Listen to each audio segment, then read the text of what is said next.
मैं consultant neurologist हूँ। आप सबसे पहले आप सबको फ्रेंडशिप डे या दोस्ती दिवस की शुभकामनाएं। हम हर बार फिट रहे किडनी और किडनी को फिट रखने के लिए जो डिफरेंट बीमारियों पर चर्चा करते हैं, तो उसी संदर्भ में आज हम फीमेल यूरिथ्रल स्ट्रक्चर या महिलाओं में पेशाब की नली में सिकुड़न पर चर्चा करेंगे। तो पेशाब की नली या यूरिन की नली होती क्या है? यूरिन की नली जो पेशाब की थैली ब्लैडर होता है, उसको बाहर यूरिन निकालने के लिए भगवान ने एक नली बनाई है। उस ट्यूब के द्वारा ब्लैडर जब पंप करता है तो ट्यूब से यूरिन निकल जाती है। तो यूरिन का अंदरूनी हिस्सा जो होता है, वो नली का अंदरूनी हिस्सा पेशाब की थैली जुड़ा होता है और बाहरी हिस्सा, उसको मीटर्स कहते हैं, उससे यूरिन निकलती है। तो ये इसका मेन लक्ष्य होता है कि यूरिन को प्रॉपरली बाहर निकाल दें। ब्लैडर जैसे किडनी का रेगुलेटर होता है, किडनी को स्वस्थ रखने के लिए पेशाब की थैली या ब्लैडर का स्वस्थ करना बहुत जरूरी है। ऐसे ब्लैडर को स्वस्थ रखने के लिए पेशाब की थैली का अच्छा होना जरूरी है। पेशाब की थैली को अच्छा रखने के लिए नली का ठीक होना जरूरी है। तो नली में कोई भी बीमारी होगी तो वो पेशाब की थैली को इफेक्टेड करेगी, और जो यूरिन की थैली इफेक्टेड होगी तो वो किडनी को इफेक्टेड करेगी। तो स्ट्रक्चर की बीमारी क्या होती है? जब भी पेशाब की थैली या ब्लैडर से यूरिन को निकालने वाली नली में सिकुड़न होती है, उसको स्ट्रक्चर कहते हैं। तो स्ट्रक्चर बहुत सारे कारणों से हो सकता है और ये बहुत ही कॉमन प्रॉब्लम है जो डायग्नोज नहीं हो पाती। कभी कभी ओपीडी में महिलाएं आती हैं जिनको बार बार इन्फेक्शन होता है, बार बार जलन होती है, लेकिन एंटीबायोटिक कोर्स लेते हैं, आराम पड़ जाता है, लेकिन फिर से प्रॉब्लम हो जाती है। तो जब तक हम बेसिक प्रॉब्लम को ठीक नहीं करेंगे तब तक वो चीज़ें ठीक नहीं होंगी। तो स्ट्रक्चर क्यों होता है? स्ट्रक्चर का मुख्य कारण होता है कि पहले कभी कैथेटर डाला हो, या कोई ऑपरेशन हुआ हो, या चोट लगी हो, या पहले कोई ऑपरेशन हुआ जिसके कारण से लंबे समय तक कैथेटर पड़ा हो। ये एक मुख्यतः कारण है जो कि पेशाब की थैली को सिकोड़ देते हैं। इसके अलावा जो इंडिया में और डेवलपिंग कंट्री में जो कॉमन कारण है वो है डिलीवरी के समय। जब बच्चे की नॉर्मल डिलीवरी होती है तो बच्चे का हेड यूरिन की नली को दबा देता है। उससे अगर वो डिलीवरी प्रोलॉन्ग होती है, काफ़ी लंबी चलती है, तो काफ़ी लंबे समय तक वो नली दबी रहती है, जिसके कारण से उसमें खून की सप्लाई रुक जाती है और वो नली सिकुड़ जाती है और लॉन्ग टर्म में जाके वो स्ट्रक्चर को बना देती है। इसके अलावा कभी कभी ट्रॉमा या चोट लगने से भी, फ्रैक्चर होने से, जब वह कूल्हे की हड्डी टूटती है तो पेशाब की थैली और नली को दोनों को चोट लगती है, उससे भी लॉन्ग टर्म में ये बीमारी हो जाती है।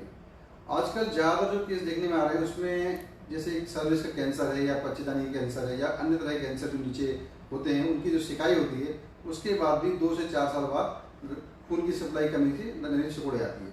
तो नली के सिकुड़ने से मुख्यतः जो लक्षण आते हैं, अगर उसकी बात करें तो महिलाओं को यूरिन रुक के आना, या काफ़ी तेज पेशाब लगना लेकिन जाओ तो निकलती नहीं है, या स्लो धीमे निकलती है, या निकलेगी फिर रुक जाएगी, निकलेगी फिर रुक जाएगी, या फिर हमेशा ये फीलिंग रहना कि मुझे अभी यूरिन जाना है, सेटिस्फेक्शन नहीं मिलना है।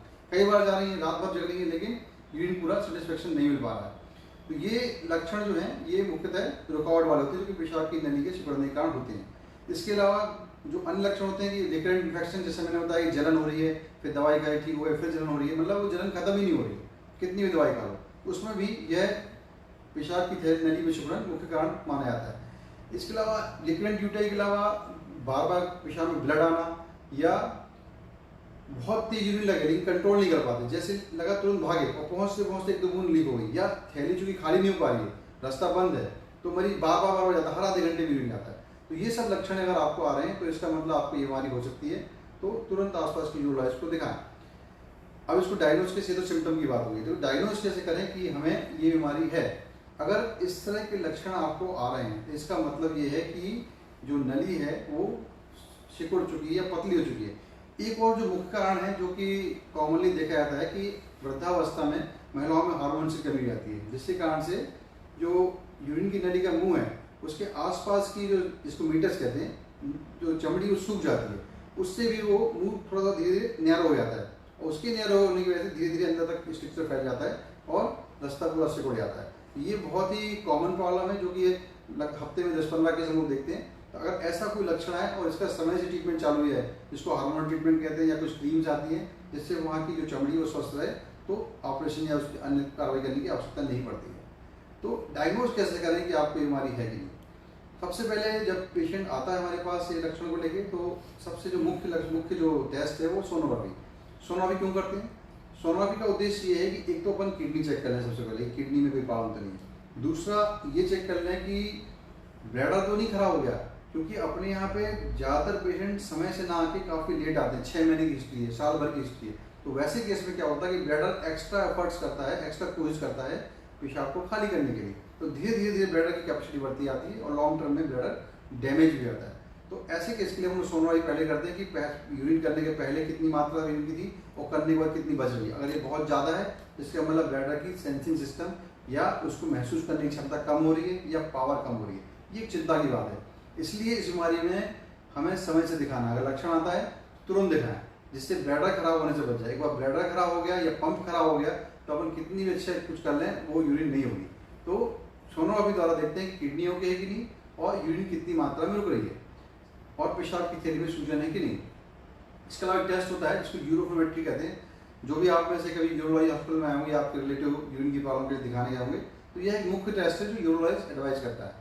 इसमें क्या है कि एक मशीन में यूरिन करना पड़ता है, जब बहुत तेज यूरिन लगी हो या नॉर्मल से ज़्यादा यूरिन लगी हो तो यूरिन पास करते हैं। उसमें हम यूरिन को देखते हैं कि उसका फोर्स कैसा आ रहा है, उसका पैटर्न कैसा है और उसमें जोर तो नहीं लगा रहा है। उस सब की मात्रा से दवाइयाँ डिसाइड होती है, ट्रीटमेंट डिसाइड होता है और उससे ये भी अंदाज लगता है कि इसको बीमारी की सिकुड़न की बीमारी है या इसकी पेशाब की थैली गड़बड़ है। तो उस आइडिया से ट्रीटमेंट में हेल्प मिलती है। तो इसको कहते हैं यूरोफ्लोमेट्री।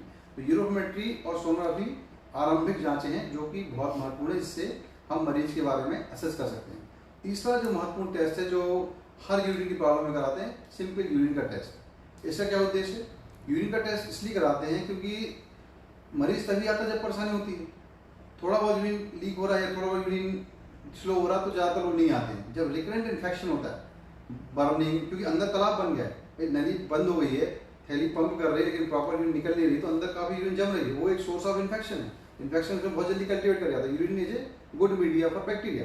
तो वहाँ पे जो कीटाणु उगते हैं उसको टेस्ट करने के लिए यूरिन का टेस्ट करते हैं। तो यूरिन का टेस्ट करने में ये पता चलता है कि कहीं इस पर इन्फेक्शन तो नहीं है या इसमें किडनियों की प्रॉब्लम तो नहीं हो गई या अन्य तरह की समस्याएं भी तो नहीं आती। यूरिन का एक सिंपल टेस्ट करना बहुत आवश्यक है।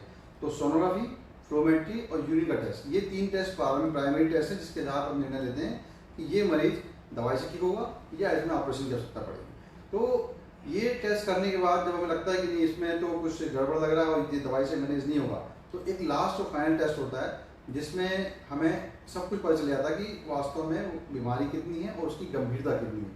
तो उसमें क्या करते हैं कि पतली सी नली जो बच्चों यूज करते हैं उसके द्वारा पेशाब की थैली में एक दवाई भरते हैं और उसके बाद मरीज को यूरिन पास करने बोलते हैं और सेम टाइम में हम एक्सरे खींच लेते हैं।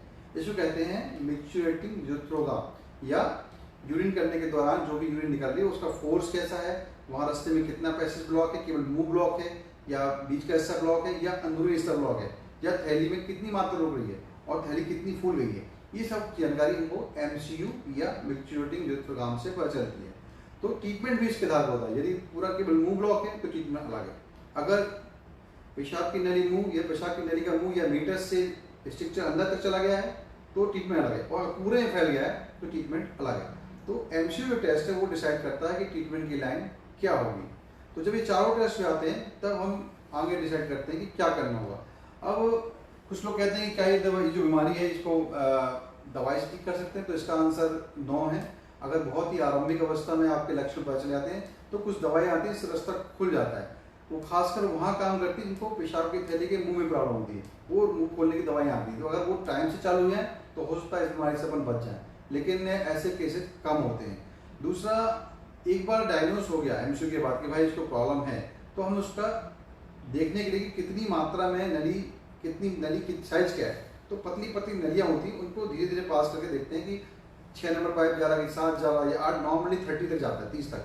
लेकिन अगर 8 नंबर जा रहा है 9 नंबर नहीं आ रहा, या 6 नंबर जा रहा हो 8 नंबर नहीं आ रहा, इसका मतलब है कि नली 8 नंबर साइज की है और इसको होना चाहिए 30, तो मतलब बहुत ज़्यादा सिकुड़ी है। उस हिसाब से फिर अपन ट्रीटमेंट प्लान डिसाइड करते हैं। तो अब ट्रीटमेंट क्या होना चाहिए? दुख की बात यह है कि अभी भी हम अपने OPD में ऐसे पेशेंट देखते हैं जो कई सालों तक यूरोथ्रल डायलेटेशन या एक मेटलिक रॉड होती है, लोहे की रॉड्स होती है स्टील की, उसके द्वारा धीरे धीरे नली को बढ़ाते हैं। पहले 6 नंबर पे 8, फिर 10, फिर 15, 16, 18, 19, 22 ऐसे करके धीरे धीरे उसको डायलेट करते हैं। महिलाएं सालों तक डायलेटेशन कराती रहती हैं। शुरू में फर्स्ट टाइम डायलेटेशन का वो 8 महीने काम करता है, सेकंड टाइम डायलेटेशन करते हैं वो 6 महीने काम करता है, थर्ड टाइम करते हैं वो 1 महीने काम करता है। फिर एक स्थिति ऐसी आ जाती है कि वो हर दिन उसको करना पड़ता है या घर में उसको पाइप डालना पड़ता है। तो ये कई सालों तक चलता है। लेकिन इससे समस्या क्या होती है, पाइप डालना बहुत बड़ा काम नहीं है, लेकिन उससे आप बाहर के इन्फेक्शन को बार बार अंदर ले आ रहे हैं। तो ऐसे केस में रिकरेंट इन्फेक्शन की संभावना बढ़ जाती है, खासकर यदि आप डायबिटीज हैं। तो डायबिटिक पेशेंट को ऐसा करना, किसी भी बीमारी में, चाहे पुरुषों में हो या महिलाओं में, इस बीमारी का ट्रीटमेंट परमानेंट होता है। और यदि आपको डायलिटेशन करना भी है तो 3 मंथ से नहीं करना चाहिए। अगर 3 मंथ के बाद भी आपको पाइप डालना पड़ रहा है, इसका मतलब कि आपका प्राइमरी जो ऑपरेशन पहले किया गया है वो सही नहीं हो रहा है और उससे आपको फायदा नहीं है, अब बीमारी दोबारा हो गई। तो डायलिटेशन जो है वो वर्षों तक करके अपन अपनी प्रॉब्लम को बढ़ाते हैं और जो अंदर टिश्यू है और अंदर जो ऑर्गन्स हैं वो और डैमेज होते हैं। इसलिए डायलिटेशन बहुत लंबा नहीं करना होता। तो यूथल डायलिटेशन जो है वो परमानेंट ट्रीटमेंट नहीं है, वो एक टेम्परेरी व्यवस्था है जिससे काम चल जाता है और इजी व्यवस्था है, इसलिए लोग उसको प्रेफर करते हैं। लेकिन लॉन्ग टर्म में देखा जाए तो यूथल डायलिटेशन करना उचित नहीं है, क्योंकि लॉन्ग टर्म में अपने शरीर को प्रभावित करता है। दूसरा ऑप्शन होता है यूरोथ्रोप्लास्टी। इसमें क्या करते हैं कि इसमें जो ट्यूब होती है उस ट्यूब को दूसरी जगह की चमड़ी लेके बढ़ा देते हैं साइज में। तो बेसिक ट्यूब तो सेम, मान लो ट्यूब ये है, ये छोटी ट्यूब है, इसको अपन खोल देते हैं और यहाँ पे दूसरी जगह चमड़ी दबा देते हैं। तो इससे नॉर्मल जो 8 फ्रेंच की या 8 नंबर की ट्यूब छोटी सी है उसको बढ़ा करके 30 फ्रेंच कर देते हैं। तो ये एक परमानेंट इलाज है। महिलाओं में ये ऑपरेशन बहुत कम प्रचलित है, पुरुषों में ज़्यादा प्रचलित है, बट क्योंकि इसको करने वाले एक्सपर्ट्स बहुत कम है इंडिया में। तो ये यूरोथ्रोप्लास्टी ये परमानेंट क्योर होता है, इसमें वो डायरेक्ट नहीं करना पड़ता, इसमें पाइप नहीं डालना पड़ता और इजीली बहुत छोटा आधे पौन घंटे का ऑपरेशन होता है और इसमें सब कुछ ठीक भी आता है। तो यूरोथ्रोप्लास्टी में जो स्किन लेते हैं ज़्यादातर मुंह से लेते हैं, वो भी एक बहुत सामान्य प्रक्रिया है। मुंह की चमड़ी करीबन 7-8 दिन में हील कर जाती है, घाव भर जाते हैं और कहता करीबन 10-15 दिन या 21 दिन लेके निकाल दिया जाता है।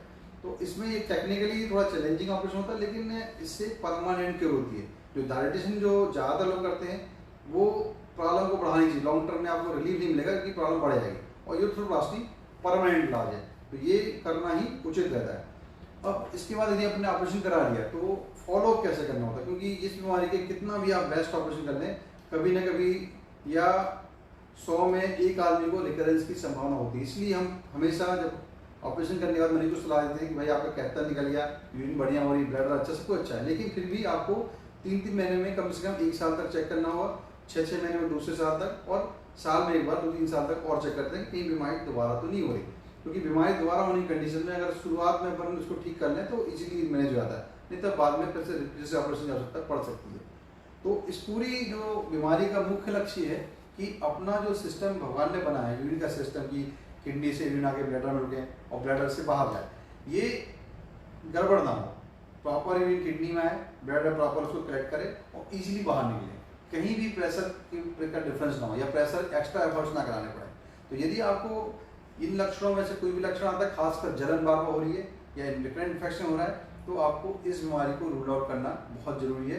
क्योंकि ये बीमारी अब प्रेशर ब्लैडर लगा रहा है, यूरिन का प्रेशर बाहर आ नहीं रहा है क्योंकि रास्ता बंद है, तो प्रेशर कहाँ जाएगा, प्रेशर बैक टू किडनी जाएगा। तो लॉन्ग टर्म में अगर इस बीमारी को लोग कैरी ऑन करते हैं या उसको दिखाते नहीं या उसका इलाज नहीं कराते, तो लंबे समय में बैक प्रेशर से किडनी खराब होने की संभावना रहती है। और खासकर जिन मरीजों को कैंसर का इलाज हुआ है या शिकायत हुई है, उन लोगों में इस तरह के लक्षण को पहले डायग्नोज करना, टाइम से डायग्नोज करना बहुत जरूरी है, जिससे हम बीमारी को समय रहते ठीक कर सकें। लेट करने से जटिलताएं बढ़ती हैं और कॉम्प्लिकेशन बढ़ते हैं। सेम जैसे पुरुषों में इस बीमारी का परमानेंट इलाज है, वैसे ही महिलाओं में भी है। तो बस ये है कि अपनी अप्रोच ऐसी होना चाहिए कि हम इसको 100% ठीक करेंगे, ना कि इसको टरकाएंगे। तो दोस्तों अभी कुछ क्वेश्चंस आए हैं, उसके बारे में बात कर लेता हूँ। जो क्वेश्चंस हैं,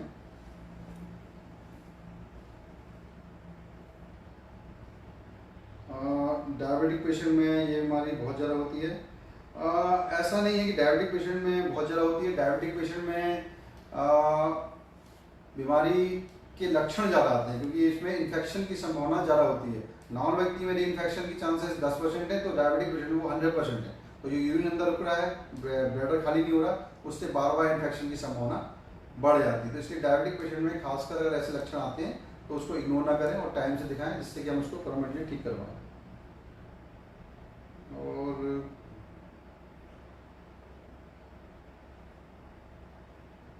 कुछ क्वेश्चन और हैं, लेकिन मैं उनका आंसर आपको इसी ग्रुप में दे दूंगा। और नेक्स्ट टाइम हम फिर से मिलेंगे अगले महीने और कुछ नए टॉपिक के साथ। किडनी का फिट रहना बहुत जरूरी है, क्योंकि किडनी फिट है तो आप फिट हैं, और किडनी फिट है तो आपका जीवन फिट है। Thank you very much. Thank you.